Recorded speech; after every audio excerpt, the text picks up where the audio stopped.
예, 시청자 여러분 안녕하십니까? 양희선 세무사의 텍스 앤 컬처입니다. 자, 오래간만에 나오셨는데 어제 이었어요.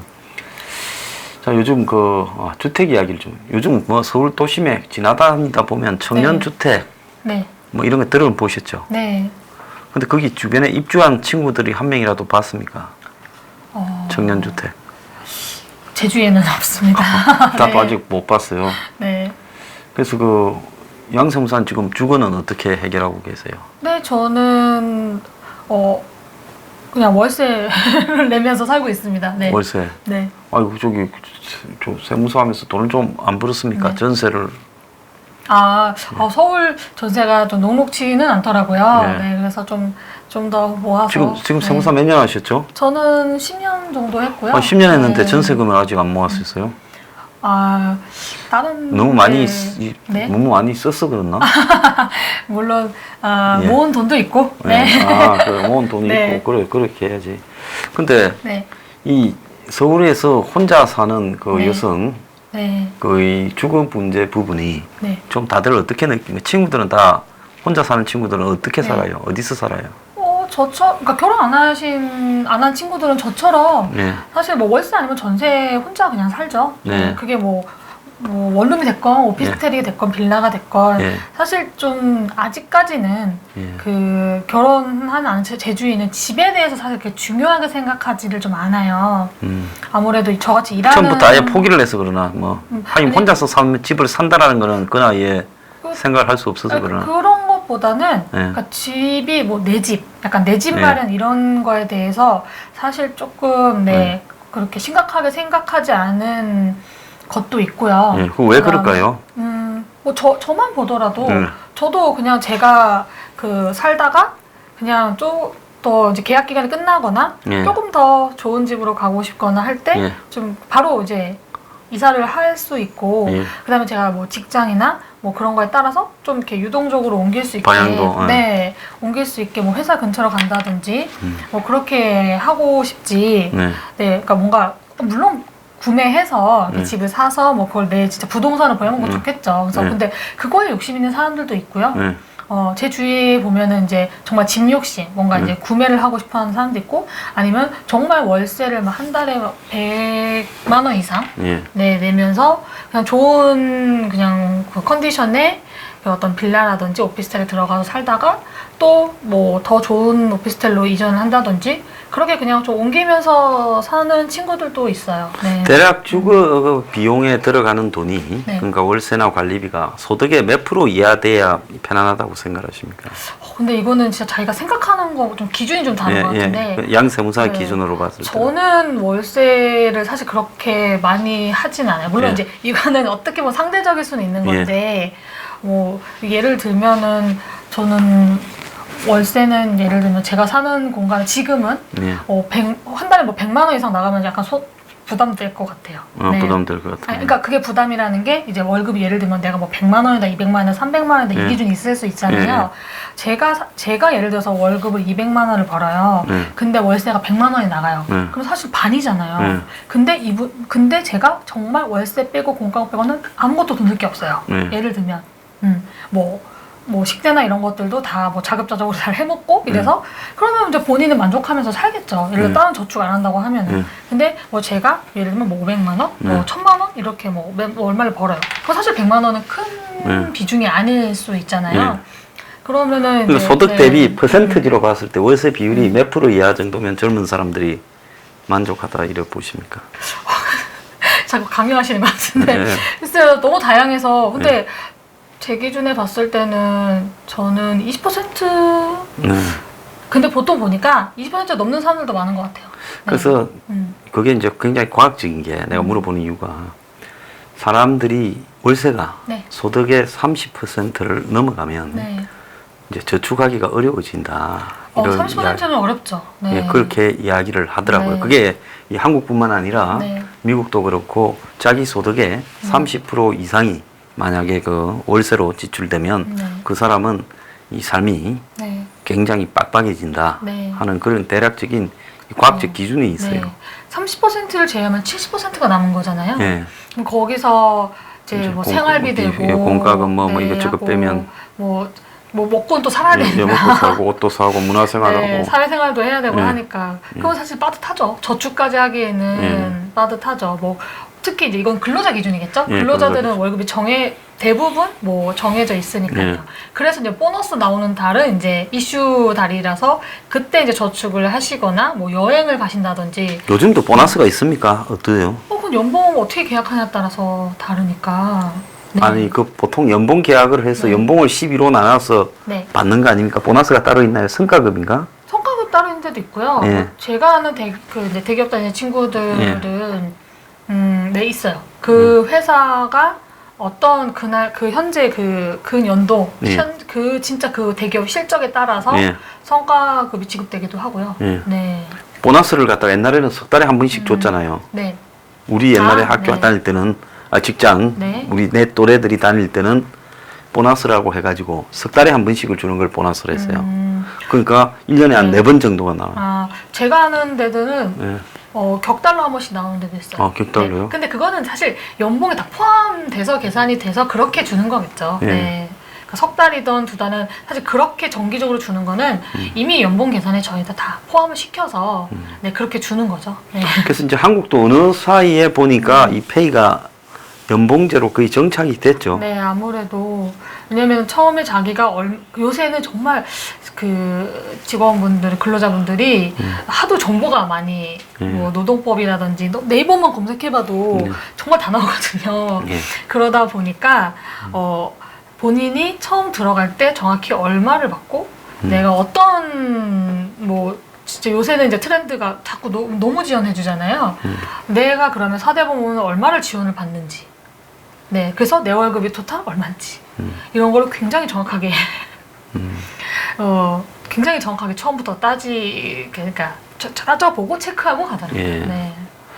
자, 그렇게 보면 오늘 어제부터인가 그 며칠 전에 그 이제 직장 괴롭힘 이라는 게 이제 생겨가지고 그래서 뭐 예를 들어서 언제 시집 가냐, 뭐 사귀는 사람이냐 이래 물어도 직장 괴롭힘이고 또 뭐 자 주말에 뭐 자꾸 뭐 문자나 일을 시키는 그걸 보내도 직장 괴롭힘이고 또 심지어 너는 남자니까 물통 좀 생수통 좀 얹어라 이렇게 말을 해도 직장 괴롭힘이라고. 양세무사 있는 데는 이 직원들이 많이 근무하지 않나요? 네, 뭐 저희도 뭐 물론 저희도 큰 기업은 아니라서 뭐 많지는 않지만 저희도 그래도 구성원은 있죠. 그런 교육을 하던가요? 직장 괴롭힘에 대해서?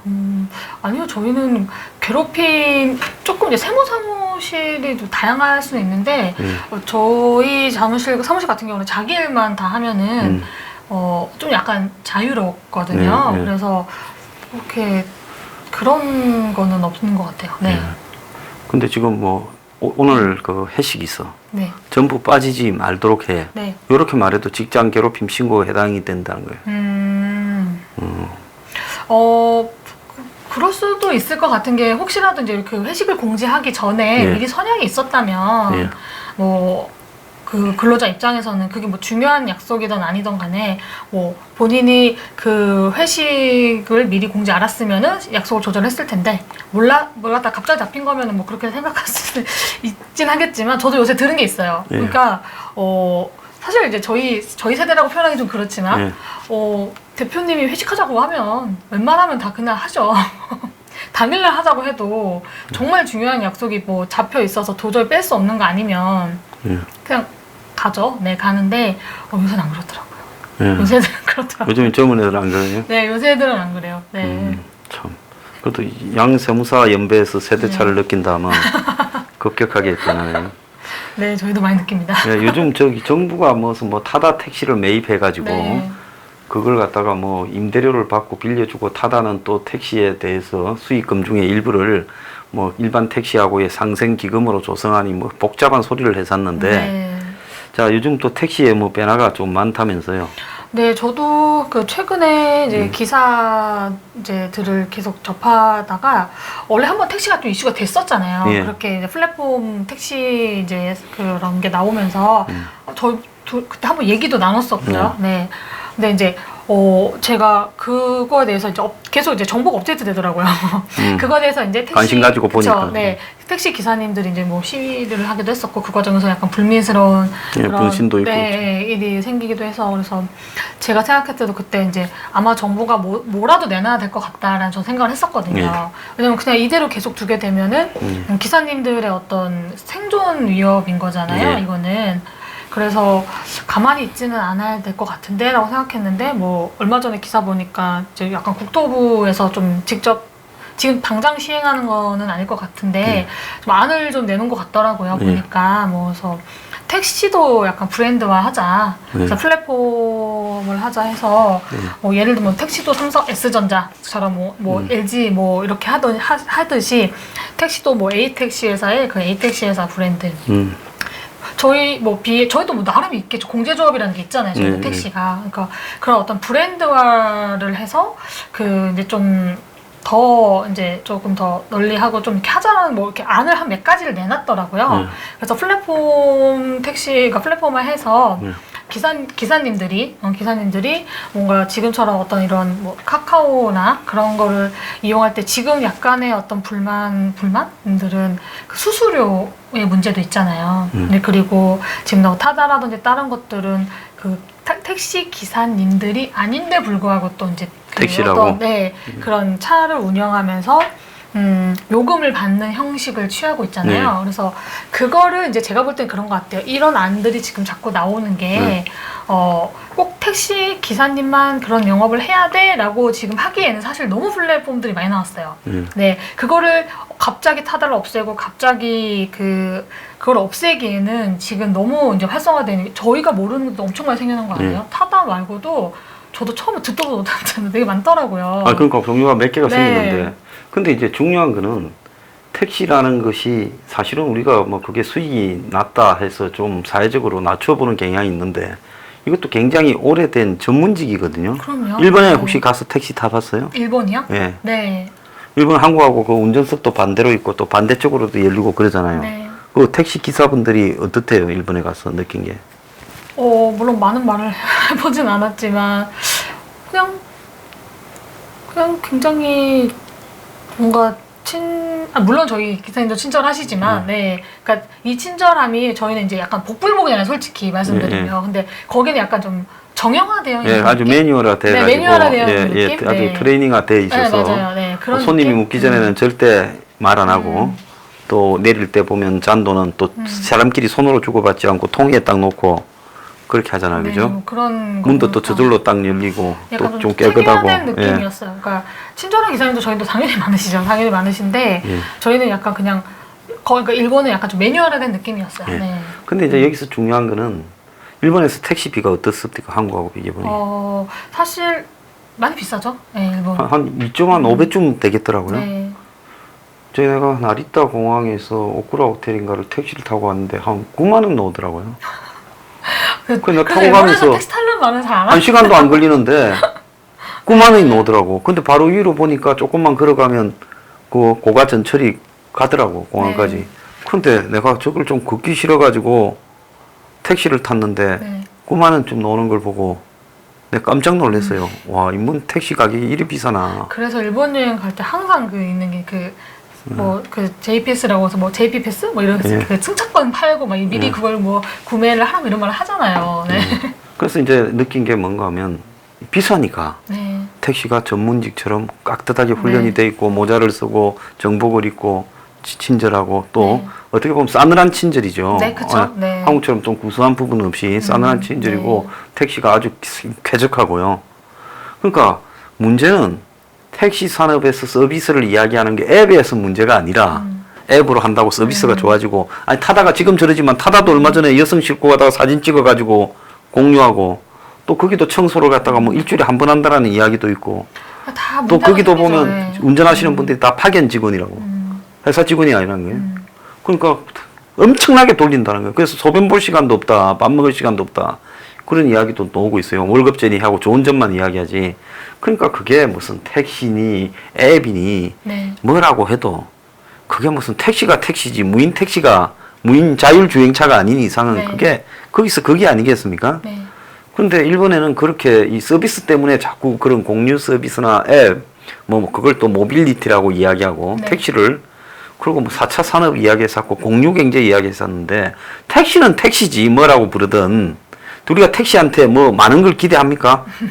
네? 그렇죠. 네. 그냥 편안하게 빨리 내 가고 싶은데 가는 게 그것 말고 뭐가 있어요, 그죠? 안전하게 운전. 안전하게. 예. 네. 그런데 거기에서 일단 더 많은 걸 요구하려면 택시 기사한테 요금이 이렇게 좋은 서비스를 요구할 만큼 택시 비용이 높아야 되는데 네. 솔직히 우리 한국이 국민 소득 기준으로나 이렇게 봤을 때는 택시 요금이 낮죠. 싼 편이죠. 얼마 전에 올라도.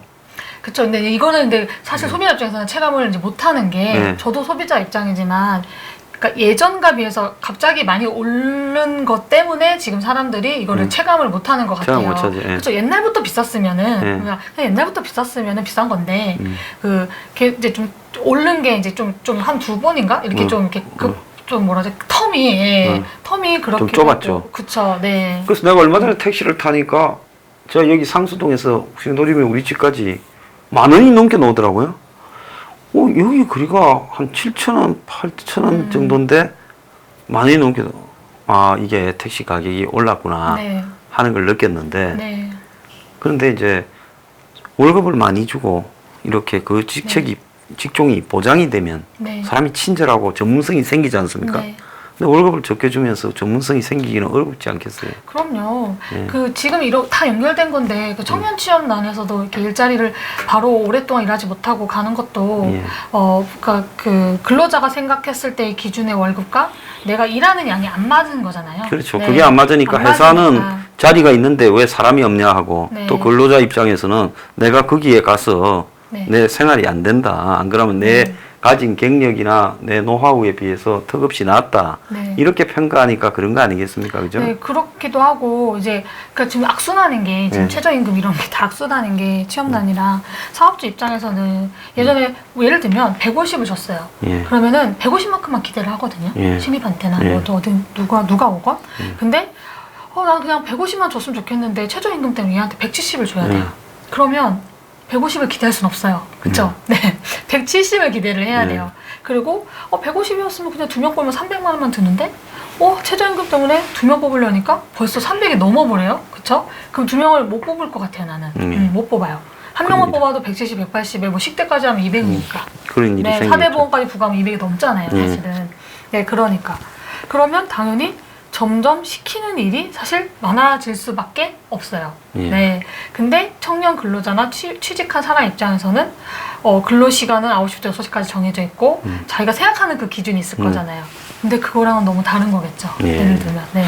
자, 그래서 이제 택시도 다양하게 이렇게 뭐 정부가 한다는데 지금 뭐 현재 택시 요금 수준에서 택시 비용으로 가지고 택시 기사분들 월급이 주고 택시 운용하고 기름값 대고 뭐 이렇게 한다면 거기서 뭐 빽조간 하늘에서 내린 택시가 나올 수 있겠어요?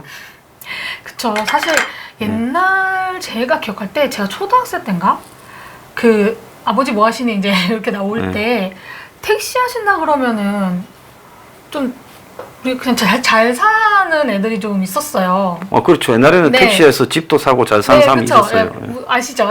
압니다.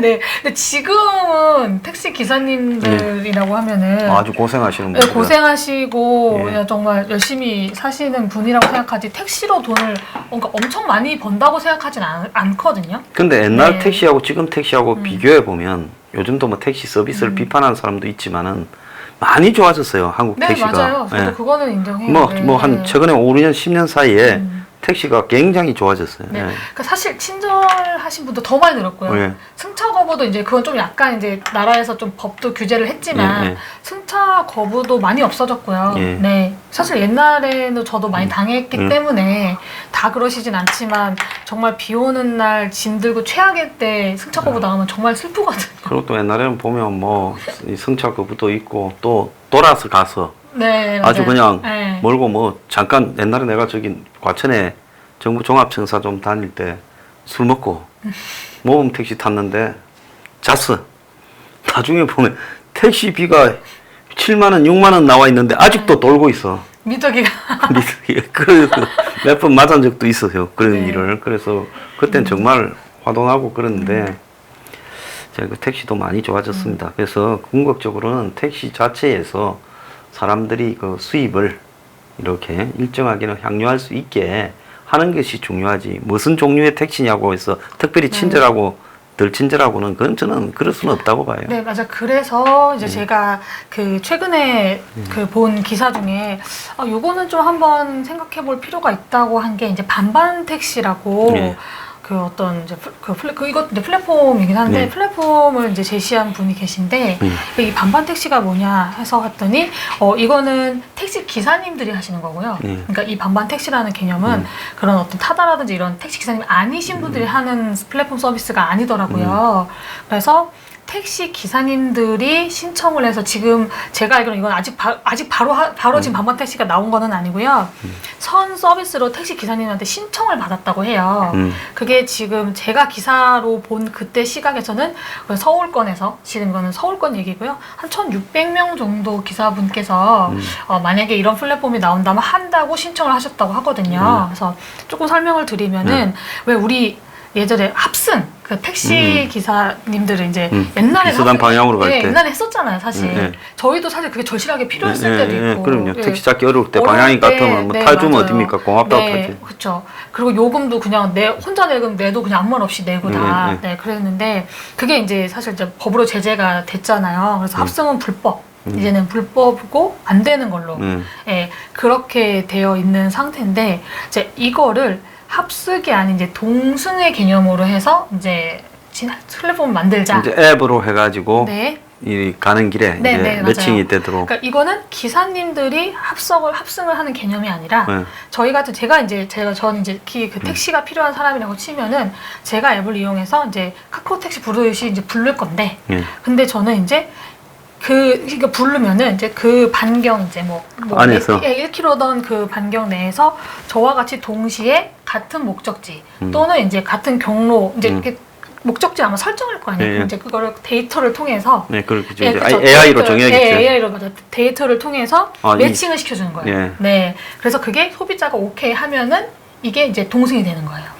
네. 그게 그러면 이제 좀 할인이 좀 있겠네요. 그럼요. 네, 할인이 당연히 있고요. 택시 기사분은 돈을 네. 좀 더 벌어서 좋고 그럼요. 소비자는 네. 할인돼서 좋고. 네, 맞아요. 그러니까 여기서 이 프로그램을 지향하는 게 이제 그거예요. 택시 기사님들이 이거 뭐 다른 이제 플랫폼이 나와서 택시 기사님들의 일자리, 그러니까 어떤 그런 거를 제공을 할 게 아니라 기사님들을 같이 이제 상생할 수 있는 그런 어떤 거를 하자라고 해서 그런 거 제시를 해서 제가 알기로는 조건 하에 이게 오케이는 된 걸로 알고 있어요. 그게 보니까 타다 택시보다 더 혁신이다. 이게 네. 혁신이지. 네. 그래 이게 AI라는 부분으로 네. 코스를 갖다가 매칭 시켜줘서 네, 맞아요. 네. 대략 여기하고는 같이 타고 가도 네. 되겠다. 네, 맞아요. 그게 이 4차 네. 산업혁명이라는 네. 4차 산업 네. 이라는 어떤 정신이 있지. 네. 그래서 이제 그러면 기사님들이 만약에 이 방송 보시죠. 그럼 옛날랑 그거 뭐가 다른 거야? 합승이랑 뭐가 다른 거지? 그때 합승 안 됐던 이유가 그러니까 그걸 금지했던 이유가 사실 어떤 범죄라든지 어떤 그런 이슈도 있고 해서 그런 거기도 한데. 그리고 또 옛날에는 가다 쓰고 묻잖아요. 네. 빨리 가야 되고 그런데 보면 더 태우려고 또 하면 탄 사람은 짜증나고. 예. 근데 이거는 목적지를 설정하고 매칭을 시켜서 타고요. 자기가 등록돼 있으니까 네. 신분이 등록돼 있어서 네, 맞아요. 그걸로서 네. 범죄를 저지르기는 어려운 부분이 네, 있다. 100% 카드 결제만. 네. 이제 확인을 해야 되니까 네. 100% 카드 결제만 되고 그걸 동승 이제 탑승을 했을 경우에는 지인한테 이제 알리는 이제 서비스도 하고요. 네. 그다음에 이제 페널티를 또 만들었더라고요. 네. 그래서 만약에 또 이제 저랑 소장님이랑 예를 들면은 매칭이 돼서 동승을 했어요. 동승을 했는데 갑자기 제가 경로를 바꾼 거예요. 원래는 가는 길에 이렇게 해서 예를 들면 뭐 홍대를 가기로 했는데 제가 갑자기 저 급한 일이 있어서 원래 홍대 못 가고 갑자기 제가 만약에 예를 들면 종각으로 가주세요. 근데 뭐 이게 그러니까 그냥 예를 들면 뭔가 경로가 달라요. 그러면은 이제 원칙은 소장님부터 무조건 그 원래 목적지를 설정한 네, 소장님부터 데려다 주고 저한테는 나중에 가지만 저는 요금의 할인을 적용 못 받는 약간 페널티를 또 있더라고요. 제 기사를 읽어보니까. 그 아주 여러 가지 경우의 수를 다 생각을 경우의 잘했네. 수를 다 해서 페널티를 주고 그 다음에 그럼 어떻게 보면 피해를 입은 거잖아요. 어떻게 보면은 그러면은 피해를 입은 사람한테는 돈을 뭐 쿠폰 형식으로 나중에 이제 뭐 포인트 형식 같은 걸로 내준다든지 그러니까 그런 거를 다 짜놨더라고요. 그래서 제가 생각했을 때는 이게 시도를 만약에 된다고 하면은 저는 좀 긍정적으로 저도 바람직하다고 이렇게 보이네요. 네. 아 그리고 하나 더는 자석도 그 이성은 안 되고 동성만 되고요. 그러니까 사실 소장으로 저랑은 매칭이 안 되고요. 그것도 잘했네. 네, 매칭이 안 되고 그리고 그 자석도 지정해줘요. 앞에 앞에 한 명, 뒤에 한 명. 그래서 굉장히 체계적이더라고요. 아, 그럼 아주 좋네요. 그런 게 혁신이라고 보입니다. 자, 오늘 그 택시, 아주 새로운 택시, 지금까지 택시에 대해서 많은 논란이 있었는데요. 뭐 타다니, 유사 타다 이런 것보다 훨씬 더 효율적인 부분인 것 같습니다. 네. 예, 오늘 좋은 이야기 했습니다. 이 택시 이런 부분으로 된다면 저도 찬성하고 많은 분이 찬성할 것 같습니다. 감사합니다. 네, 감사합니다.